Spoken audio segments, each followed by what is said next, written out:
forest. It's a magical place, isn't it? Don't all of us know the beauty, the wonder, the magic of the forest? You know, I often ask people, where do you feel close to God? Where do you feel most spiritual? And the forest is like right at the top of that list. A lot more people say the forest than say somewhere in the church, right? We all understand the feeling of the spirituality when we're in a forest. You know, in the book of Genesis, in the very beginning, on the first page of the scriptures, in last week's episode, I talked about how in this metaphoric creation story, that God scoops up the dust of the earth, creates human beings, and breathes into it the breath of life. It's a beautiful story. And you know what happens next? The very next thing that gets created in that story? Trees. Yeah, it's dust of the earth, it's human beings, the breath of life, and trees. That's how much trees are a part of our spiritual story. It's not just in Christianity. In so many cultures and so many traditions, we see some kind of image of the tree of life, this life-giving tree. And in Buddhism, the Buddha gets enlightened. Where? Under the Bodhi tree. That enlightenment comes about under the overarching branches of a tree. To me, one of the most powerful scenes in the Gospels is when Jesus goes and prays in the Garden of Gethsemane.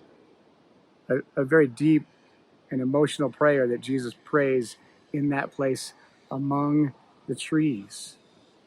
A couple of years ago, when we went to Holy Land, one of the most moving places to me and to many was the Garden of Gethsemane, just to see those amazing, beautiful, old, wondrous trees in that garden. And then on the very last page of our scriptures, you see the trees on the first page, they're also on the last page, in the last chapter of the book of Revelation, when it talks about the new creation, the new city of God. Flowing through that city will be the river of life, it says. And on either side of that river will be the trees of life. Beautiful trees producing beautiful fruit. And it says, and the leaves of those trees will be for the healing of the nations. Like at the very end of our faith story in the scriptures, the image is the trees and the leaves are for the healing of all people. Isn't that beautiful? What about you? Do you have a favorite kind of tree? My favorite kind of tree is the aspen. If you're watching online, feel free to type in, what's your favorite kind of tree? I'm an aspen tree fan, probably why I love Steamboat Springs so much. Do you have a favorite type of tree? Do you have a favorite particular tree? By my house, off our side of our deck, there's an aspen tree, and it's been like about 1/3 dead for like 15 years. But despite its struggles and despite its hardship, it still flourishes. It's growing, it's beautiful, even with the parts of it that don't grow so well. It's a beautiful tree. Do you have a place in the forest where you go for healing, for inspiration, for solitude, for prayer? Is there a place that you go in the forest among the trees? I mean, what is it about the forest that speaks so deeply to us? What is it? Is it the beauty? Is it the colors, the whites and the greens and the browns and the yellows and oranges in the fall? Is it the beauty of the colors that are all through the forest? The way the sun breaks through the trees like it is right now? Is it the feel of a tree, to touch it, to feel its solidity, to feel its strength? Is it the smell when you're in the forest? The smell of life, of greenery? Maybe it's all those things. And maybe it's the mycorrhizal network. Yeah. Now you might be saying, what in the world is the mycorrhizal network? That's what I was saying like 3 weeks ago when I started reading about it. The mycorrhizal network is, in layman's terms, it's a web of interconnectivity that runs throughout the forest through this thing called mycelium, which is like a fungi. And I'm gonna read to you for a minute, because when I talk about this stuff, I am out of my league. So I want to read to you for a moment about how these mycorrhizal networks are described. It says this: the part of a fungus that we're familiar with only makes a small part of the organism. The majority exists below the ground in the form of mycelium. The mycelium is made up of tiny threads that bore into the tree roots and grow into large networks. These networks are called mycorrhizal networks, from the Greek words for fungi, myco, and root, rhiza. Through these networks, trees in the forest exchange water, valuable nutrients with one another. They have a symbiotic relationship with the fungi, which retain some carbon and sugars for their own growth.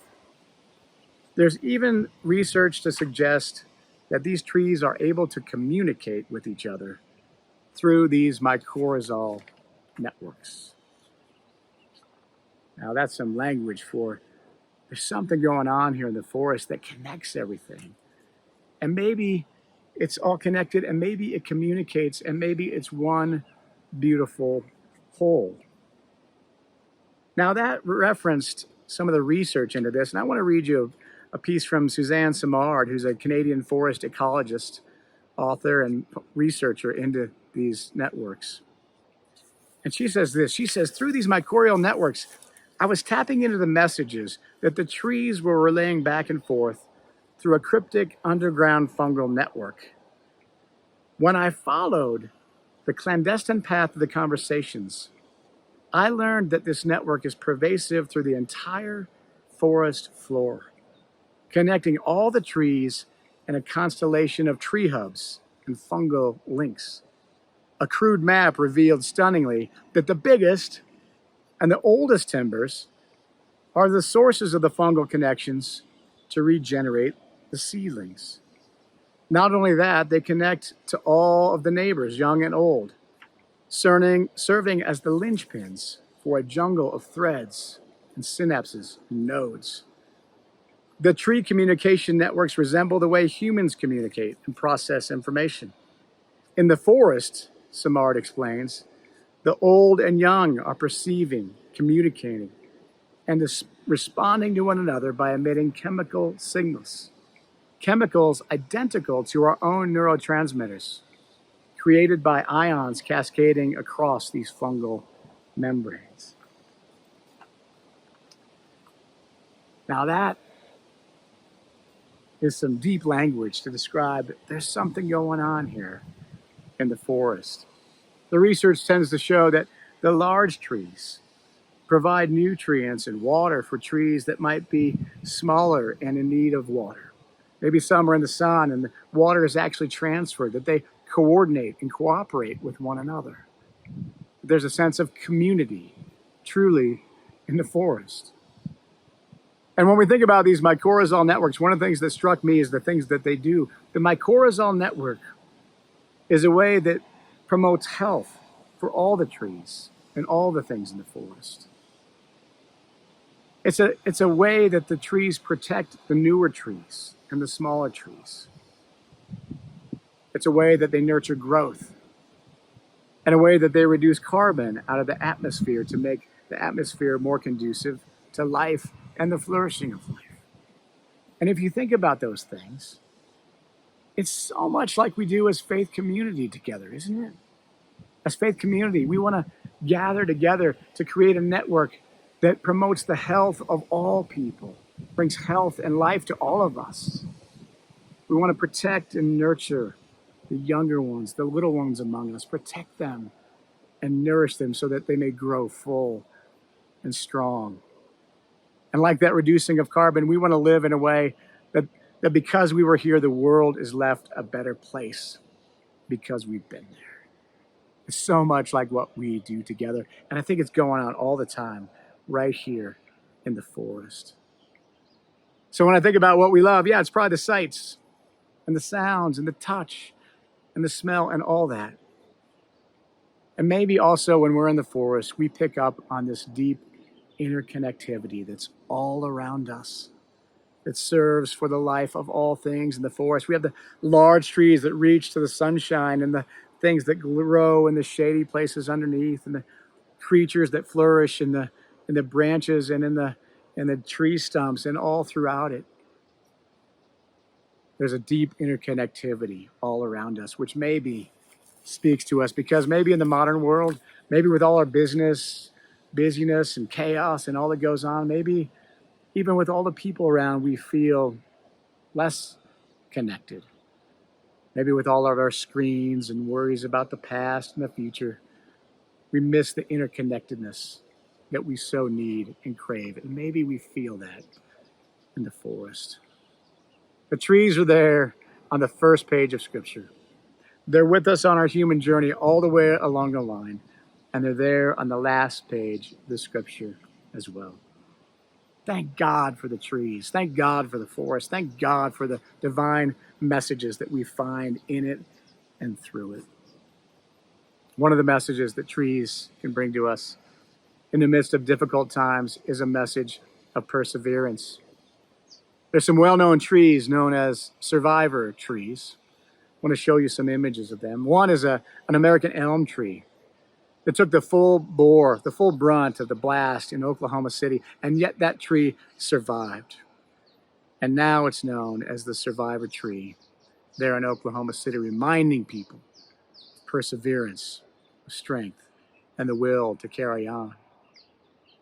There's another tree like this in New York City, near Ground Zero, near 9/11. I believe it's a type of pear tree, and it blooms and blossoms and creates such beauty. It survived the 9/11 blast, and it's still making beauty to this day. And every year, 3 seedlings are taken from that tree and given to communities that have experienced deep and painful trauma as a reminder of the life, the beauty, and the perseverance that they may find. In that same vein, there's these ginkgo trees near Ground Zero in Hiroshima. They survived when almost nothing was left standing. Somehow these ginkgo trees were able to weather one of the most destructive moments in human history, and yet survive to bring us a message of such hope and courage and perseverance in the midst of great hardship. Thank God for the message the trees bring us. And I want to leave you today with a poem. This is from the great nature poet Mary Oliver. A poem entitled, "When I Am Among the Trees."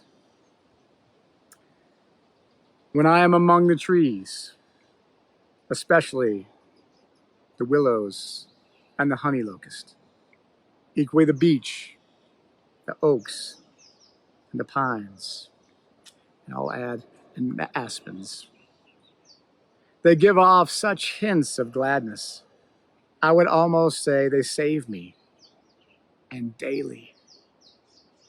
I am so distant from the hope of myself, in which I have goodness and discernment, and never hurry through the world, but walk slowly and bow often. Around me, the trees stir in their leaves, and they call out, "Stay a while." The light flows from their branches, and they call again. "It's simple," they say.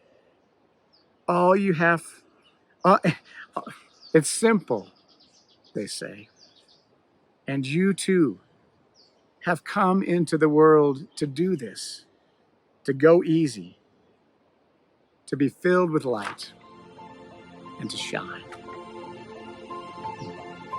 May you be filled with light and shine. And this summer, make sure you get out in the forest. It will do your soul a world of good.